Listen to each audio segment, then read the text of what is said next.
Hello and welcome to my YouTube channel. So आज का हमारा टॉपिक होगा इक्लेम्शिया, जो कि ऑब्स्टेटिक्स एंड गायनेकोलॉजी के अंडर में आता है। तो सबसे पहले बात करेंगे आखिर इक्लेम्शिया क्या है। तो ये एक कंडीशन होती है जहां पे प्री इक्लेम्शिया के साथ सिजर्स या तो फिर कोमा एसोसिएट हो जाए। तो अभी प्री इक्लेम्शिया क्या होता है? प्री इक्लेम्शिया वो कंडीशन होती है जहां पे बीपी जो होता है, मतलब जो प्रेग्नेंट फीमेल होती है, उसका blood pressure more than 140/90 of Hg होता है, प्रोटीन यूरिया प्रेजेंट होता है और एडिमा होता है। जब प्री इक्लेम्शिया की कंडीशन के साथ ग्रैंड माल सिजर्स यानी कि टोनिक क्लोनिक सिजर्स और यहाँ पे लिखा है एंड और, मतलब हो भी सकता है और नहीं भी हो सकता है, कोमा एसोसिएट हो जाए तो उसी कंडीशन को हम इक्लेम्शिया बोलते हैं। नेक्स्ट आता है इसका इंसिडेंस रेट। तो इंसिडेंस रेट बहुत ज्यादा वेरी करता है इंडिया में। हॉस्पिटल्स में अगर देखा जाए तो पर 500 केसेस 1 केस या फिर 20 केस पे 1 केस आता है। ये हॉस्पिटल के रिकॉर्ड्स के अकॉर्डिंग है। देखा गया है कि प्राइमरी ग्रेविडा जिसमें ट्विन प्रेगनेंसी हो उसमें इंसिडेंस रेट ज्यादा देखने को मिलता है। नेक्स्ट आते हैं कॉजेज ऑफ कन्वर्जेंस। अभी हम यहाँ पे कॉजेज ऑफ इक्लेम्शिया प्री इक्लेम्शिया की बात इसलिए नहीं करें क्योंकि प्री इक्लेम्शिया की कोई खास कॉजेज होते नहीं है। इस वजह से हम आएंगे कन्वर्जेंस की कॉजेज की बात पे। तो एनॉक्सिया, इसका क्या मतलब होता है कि जब ऑक्सीजन की काफी ज्यादा कमी हो जाए।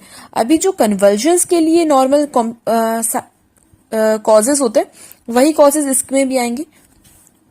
तो पहला क्या हो सकता है? एनॉक्सिया हो सकता है, सेरिब्रल एडिमा, मतलब कि जो ब्रेन में है वो किसी तरीके का एडिमा फॉर्म हो रखा है, या फिर सेरिब्रल डिसरिथमिया, ब्रेन एक्टिविटी अगर प्रॉपर फंक्शनिंग में नहीं है तो भी हो सकता है।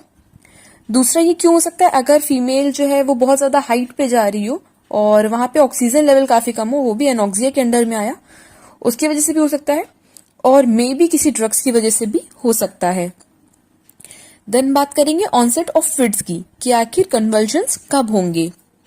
तो यूजुअली देखने को मिलता है कि like more than 50% of the cases देखने को मिलता है कि थर्ड ट्राइमेस्टर के बाद या फिर थर्ड ट्राइमेस्टर के बाद, मतलब जो थर्ड ट्राइमेस्टर स्टार्ट हो गया उसके बाद जो है वो कन्वर्जन का केस देखने को मिलता है इन मोर देन 50% केसेस। नेक्स्ट आता है इसका ऑनसेट हो सकता है एंटीपार्टम, इंट्रापार्टम और पोस्टपार्टम। तो एंटीपार्टम में क्या होता है कि या तो थर्ड ट्राइमेस्टर के बाद जैसे इसमें लिखा है, या तो फिर just before the labour, onset of labour, कि लेबर का ऑनसेट हुआ उसके जस्ट पहले फिट्स आए। तो ये 50% ऑफ द टाइम देखने को मिलता है। देन इंट्रापार्टम क्या होता है कि मतलब लेबर प्रोसेस जो है वो स्टार्ट हो चुका है और with in that labour process fits का प्रॉब्लम हो रहा है, लाइक फिट्स अटैक आ रहे हैं, तो उसमें होता है 30% ऑफ द टाइम इंट्रापार्टम देखने को मिलता है।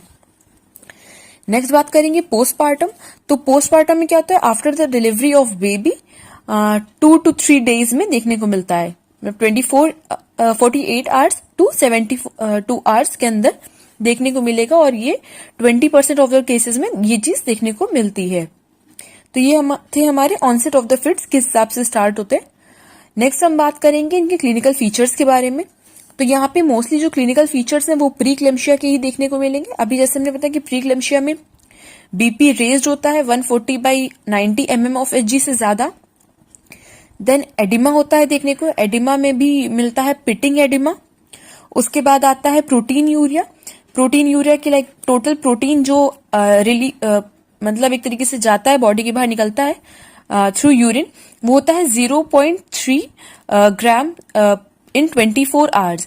अगर 0.3 ग्राम्स पर 24 आवर्स से ज्यादा रिलीज हो रहा है तो वो प्रोटीन यूरिया की कंडीशन में जाएगा। ये प्री इक्लेम्शिया के फीचर्स जो हैं वो देखने को मिलेंगे। देन प्री मॉनिटरी सिम्टम्स देखने को मिलते हैं। तो प्री मॉनिटरी सिम्टम्स क्या होता है? अनकॉन्शियसनेस, यानी कि जो फिट्स आने से पहले के सिम्टम्स होते हैं वो देखने को मिलेंगे। उसमें होगा कि फीमेल जो है उसको अनकॉन्शियसनेस होगा, ट्विचिंग ऑफ द मसल्स, यानी कि मसल्स में खिंचावट सी होगी, और आईबॉल रोल होंगे, मतलब जो आईबॉल्स होती हैं वो रोल हो जाएंगी, या तो फिर कई बार देखने को मिलती है कि वो एक साइड में ही बिल्कुल फिक्स हो जाए, इस टाइप से। ये था हमारा प्री मॉनिटरी सिम्टम, मतलब फिट्स के आने के पहले के साइंस। देन टोनिक और क्लोनिक फेज होगा। तो टोनिक क्लोनिक फेज में टोन्स और जो मसल्स होती है उसका इन्वॉल्वमेंट होता है। और उसके बाद बिकॉज कोमा के लिए मे और मे नॉट दोनों ही चीजें होती हैं कि हो भी सकता है और नहीं भी, एंड या और। तो कोमा फेज अगर कुछ लोगों में होता है वो देखने को मिलता है, जहां पे टोटल अनकॉन्शियसनेस हो जाती है, फीमेल के लिए अनकॉन्शियस होती है वो समय पे। देन जब कन्वर्जन प्रोसेस हो जाएगा, मतलब कन्वर्जन हो चुका है, उसके बाद क्या क्या चीजें देखने को मिलेंगी कि रेज इन टेम्परेचर, जो फीमेल का बॉडी टेम्परेचर है वो एलिवेटेड होगा, पल्स रेट एलिवेटेड होंगी, रेस्पिरेशन हाई होगा और ब्लड प्रेशर इंक्रीज होगा। ये थे हमारे क्लिनिकल फीचर्स। नेक्स्ट बात करेंगे कॉम्प्लिकेशन की। तो कॉम्प्लिकेशन में इसमें मैटरनल कॉम्प्लिकेशंस जैसे प्री क्लेम्शिया में थे वो तो होंगे ही, पर उसके अलावा इंजरी होगी। अभी इंजरी क्यों है? बिकॉज टोनिक क्लोनिक फेज है, अनकॉन्शियसनेस है, तो उसकी वजह से इंजरी के चांसेस बहुत हाई होते हैं, प्लस टंग बाइटिंग के चांसेस बहुत ज्यादा हाई होते हैं इसमें। नेक्स्ट आता है पल्मोनरी एडिमा। तो pulmonary oedema because of leaking of the blood vessels हो सकती है, एम्बोलिज्म हो सकता है, उसके बाद कार्डियोमायोपैथी हो सकता है, लाइक हार्ट में प्रॉब्लम होगी, हार्ट का जो मस्कुलर लेयर होती है उसमें।